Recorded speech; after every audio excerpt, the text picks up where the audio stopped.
Progress to me means that you're actually taking technology and making people's lives easier, not adding more of a burden to actually use that technology to make your life easier. So I think as we progress with newer technologies that are actually start talking to one another, it needs to be in the back end or in the background, so things kind of happen magically and automatically and are actually very useful for people and not just a novelty factor. So I'm one of the co-founders of Natural Machines, which is the makers of Foodini, a 3D food printer. So 3D food printing might sound like a crazy idea, but it's really not that crazy if you think about that. If you eat anything from a food manufacturer that's packaged food from a supermarket, for example, you're practically already eating 3D printed food, because what a food manufacturer does is they take food, they push it through machines, they shape it and they form it. So we've taken that exact same concept, shrunk it down to a design kitchen appliance that we call Foodini. And the idea is to get people back into their kitchens, cooking with more fresh, real ingredients and not relying so much on packaged food.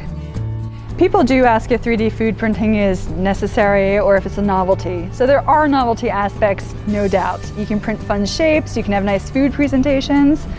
But even from a food presentation standpoint, it's actually needed because we do judge our food when we look at it, whether we acknowledge that or not. So food presentation is important.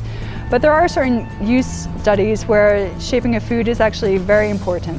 Whether it's getting kids to eat more healthier items and not just sticking to the basic food groups of children, which usually don't include vegetables, but also for people that may be sick or have issues swallowing food.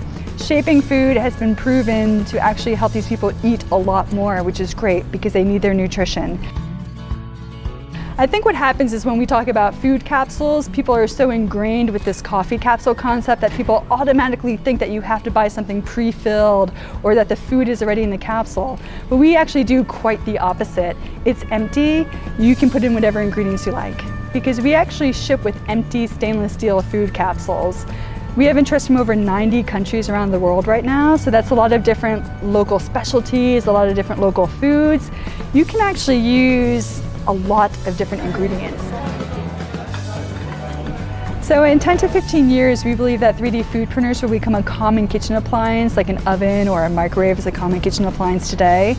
But our vision is not to say that in the future, everything you eat will be 3D printed, just like everything you eat now doesn't come out of an oven, right? But when you see an oven in the kitchen, you're not surprised. My kids, not surprised to see a 3D food printer in our kitchen. They're growing up with it. They're growing up with that technology. So we do foresee that it will become a common kitchen appliance.